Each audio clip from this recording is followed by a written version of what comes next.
lahat ay gagawin ng iyong mga kalaban. Huwag ka lang makakatakbo sa darating na halalan. Ika'y walang kinatatakutan, kahit mga oligarko di ka kayang bayaran. Inday Sara, huwag mag-alala, kakampi mo ang totoong Pilipino.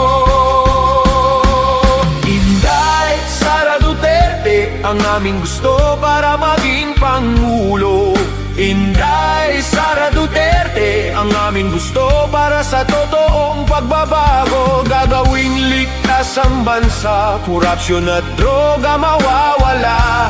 Nang maranasan ng taong bayan ang bansang may kasaganaan.